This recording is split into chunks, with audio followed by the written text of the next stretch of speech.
Brasilinas e brasilinos! E aí, meus queridos companheiros de sofrimento? Sejam muito bem-vindos a mais um episódio do Hospício a Céu Aberto chamado Política Brasileira.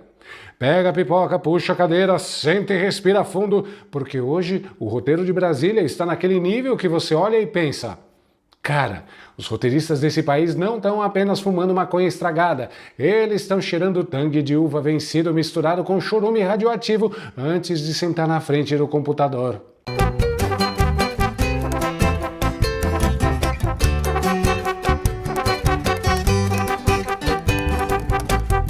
Não tem outra explicação. Vocês se lembram daquele discurso lindo, maravilhoso, de emocionar até estátua de praça pública? Aquele teatrinho clássico de palanque com voz rouca, lágrima nos olhos e bico engatilhado. Ai, veja bem, companheiro, se meu filho tiver qualquer culpa, ele vai ter que responder à lei rigorosamente como qualquer cidadão comum desse país. Mas na prática... meus amiguinhos, na prática a vida real não tem claquete nem teleprompter. Na prática a teoria do companheiro vira fumaça mais rápido do que promessa de campanha de segundo turno. Hoje nós vamos destrinchar a escalada galopante do desespero nos corredores acarpetados do Palácio do Assalto, Planalto. O clima lá dentro está mais pesado do que elevador lotado carregando elefante, mais tenso que final de Copa do Mundo nos pênaltis, e o motivo desse suadouro todo tem nome, sobrenome e um sufixo no diminutivo que virou pesadelo de marqueteiro. Lulinha. O garoto de ouro da biologia nacional, o menino molusquinho. Vamos começar pelas novas podridões que estão brotando do esgoto institucional direto para as manchetes dos jornais, porque agora virou rotina. Todo santo dia abre a tampa do bueiro e pula um escândalo fresquinho na nossa cara. É o novíssimo triângulo amoroso da malandragem republicana.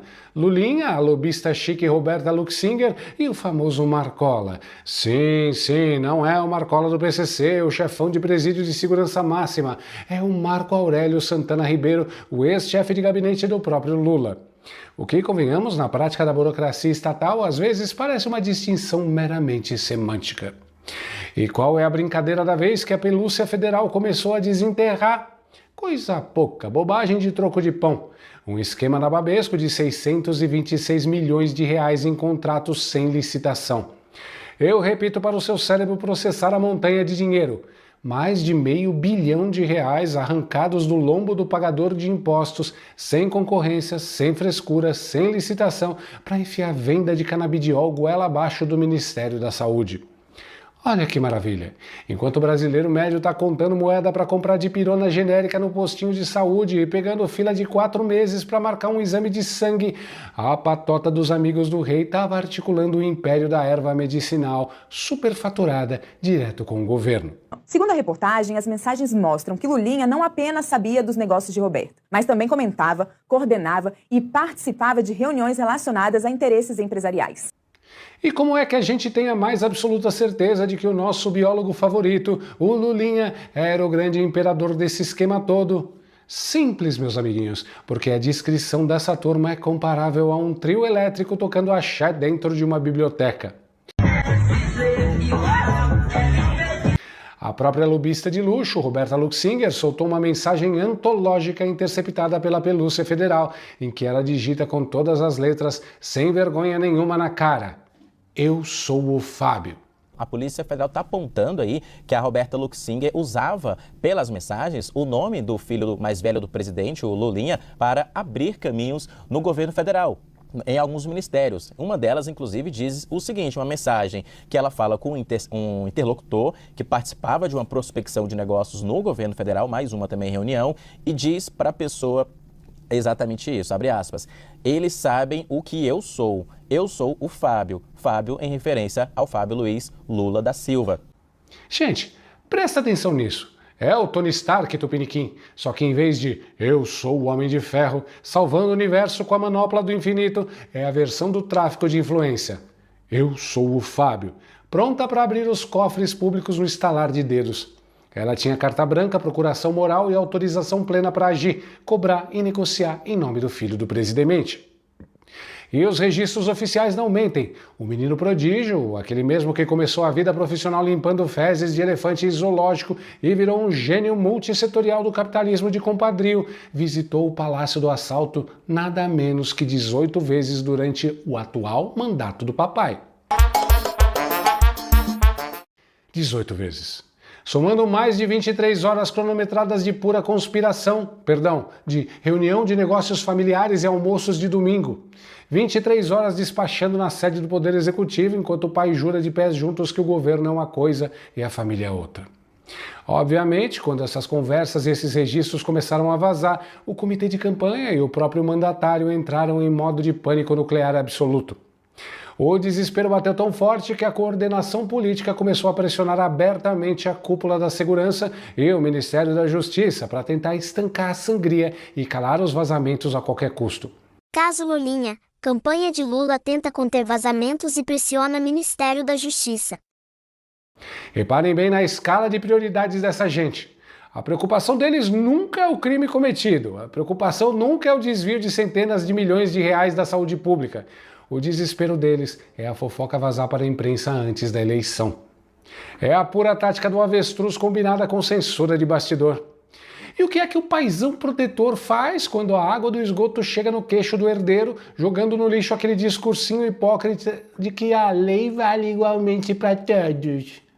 Ele age na calada da noite, como manda a cartilha dos velhos coronéis. O presidente simplesmente cancelou uma agenda oficial de extrema relevância no Superior Tribunal de Justiça, a solenidade de posse do presidente e do vice-presidente da corte, para ficar no Palácio da Alvorada, trancado com o advogado do Lulinha, o senhor Marco Aurélio de Carvalho.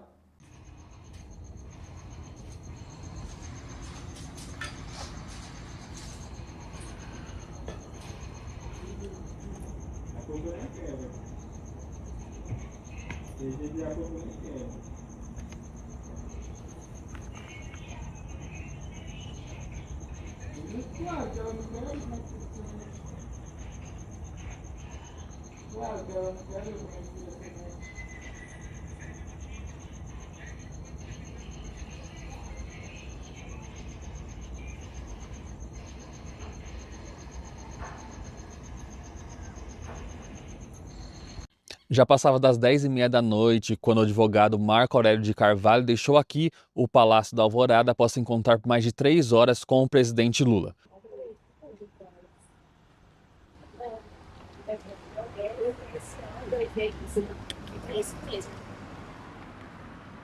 Marco Aurélio é advogado de Fábio Luiz Lula da Silva, o Lulinha. Ele também integra a campanha do petista em São Paulo e faz parte do grupo Prerrogativas. Foram mais de 3h30 de conversa a portas fechadas, cochichando longe dos microfones e das agendas públicas. E adivinhem quem era a mente brilhante sentada na mesma mesa nessa reunião de emergência? Sim, ele mesmo, o homem, o mito, o terror dos boletos, o nosso inigualável Fernando Haddad, o Taxade em pessoa. Jogo rápido. Vamos. Um filme. O cobrador de impostos. O homem que se vê uma sombra passando na rua já tenta criar uma alíquota de 20% sobre a projeção solar. A justificativa oficial que deram para os jornalistas foi aquela desculpa esfarrapada que não engana nem criança de 3 anos. Não, eles estavam ali apenas discutindo o cenário da campanha municipal em São Paulo. Claro, o presidente cancela a posse de ministro de Tribunal Superior, tranca a ponta com o advogado criminalista no próprio filho que está na mira da PF, e eles passaram 210 minutos debatendo o plano de asfaltamento da periferia paulistana. A gente acredita, viu? Pode confiar. Essa gente inventa cada coisa. Agora usem 2 neurônios comigo. Se você tem um incêndio criminoso queimando a sua casa e precisa urgentemente salvar a sua pele, você chama o Fernando Haddad para apagar o fogo? O Haddad é o maior caso documentado de toque de Midas invertido da história universal. Tudo que esse homem encosta vira imposto ou desmorona num fracasso retumbante. Se o Haddad entrar numa fábrica de linguiça, o porco ressuscita. Com uma cabeça iluminada dessas na sala de comando, era mais do que óbvio que o plano de resgate do Lulinha seria a coisa mais mambembe, tosca e desastrada já concebida na República. E não deu outra. O plano genial saiu do papel. Pouquíssimo tempo depois dessa cúpula de gênios do Alvorada, entra em cena o Procurador-Geral da República, o nosso ilustríssimo Paulo Gonorreia, digo, Gonê.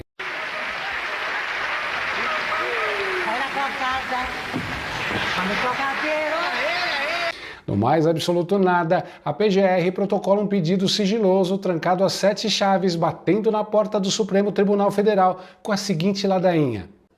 Olha, excelências, tira esse inquérito cabeludo do Lulinha daqui do STF e despacha tudo lá para a primeira instância. Olha o golpe de mestre da picaretagem processual. O troco é mais manjado que nota de R$3. Manda a bomba para a primeira instância, o processo é redistribuído, volta para a estaca zero, os advogados entram com 500 recursos por excesso de vírgula, a burocracia engole as provas, o caso cai no esquecimento da opinião pública e o papai consegue disputar a reeleição sem o filhinho brilhando nas páginas policiais. É um roteiro de novela das 8, só que produzido com dinheiro público e muito cinismo. Você acha? Só que os gênios do crime institucional esqueceram de combinar com o único imprevisto que eles não conseguiram domesticar: André Mendonça.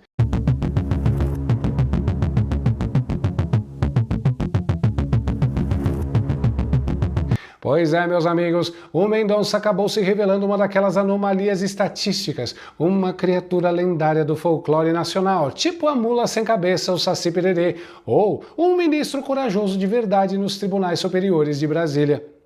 O Mendonça pegou o relatório Mambembe do Gonê, leu a tentativa de manobra, olhou bem para a cara da PGR e soltou aquele sonoro.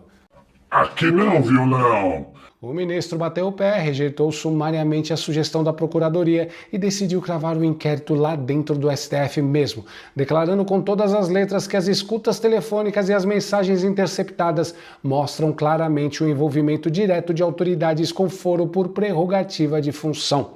Ministro André Mendonça decide manter caso Lulinha no STF. Foi um balde de água sanitária fervendo jogado diretamente na cabeça do plano traçado na surdina do Alvorada. Um vexame completo para a articulação governista. Se tiver filho meu metido nisso, ele será investigado.